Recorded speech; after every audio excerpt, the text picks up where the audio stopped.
Raghav grew up in a place where the houses leaned like tired old men and the streets carried the dust of forgotten dreams.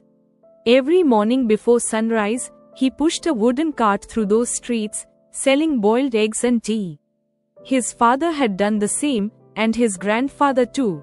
Poverty was not just a circumstance in his family, it was a tradition. But Raghav had something the others didn't: curiosity. He noticed things. He listened. Every evening, while most vendors cursed their luck, Raghav stood outside the textile mill, watching workers pour out like a river of tired faces.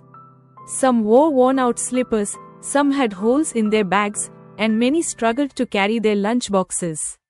He wondered why nobody sold anything here at closing time. It was the busiest moment of the day. One evening, he asked a worker, "Why don't any vendors come here?" The man shrugged, "Because everyone says mill workers don't spend money." That night, Raghav went home with those words echoing, "People say." The same phrase that had kept his father poor. The same phrase that had kept the whole neighborhood poor. He looked at the few coins he had earned that day and whispered, "If money speaks, I must learn to listen." The next day, instead of roaming the usual streets, Raghav parked his cart at the mill gate just before closing time. His family mocked him. "You will return empty-handed," they said. But when the workers came out, exhausted and hungry, the scent of hot tea and fresh eggs pulled them like a magnet. Raghav sold everything in 30 minutes, more than he usually earned in a full day. The next day, he added lemon water. The next week, he added snacks.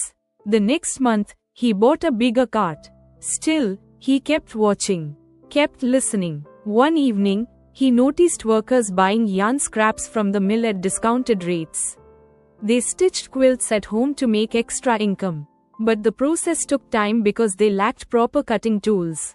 Raghav saw an opportunity. He bought a few simple cutting wheels and sold them outside the mill. They sold out instantly.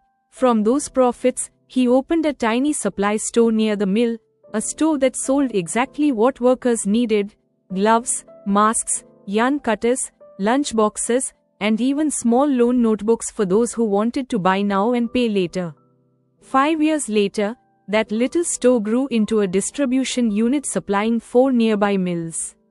10 years later, Raghav owned a warehouse. 15 years later, the boy who once pushed a cart was invited as a guest at the same mill's annual celebration.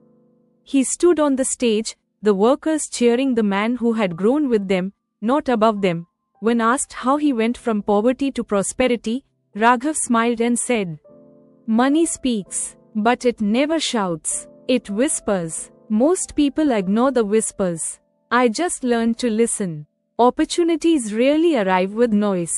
They hide in ordinary moments, small observations, and quiet needs. The ones who rise are the ones who pay attention, not to what people say, but to what reality silently shows.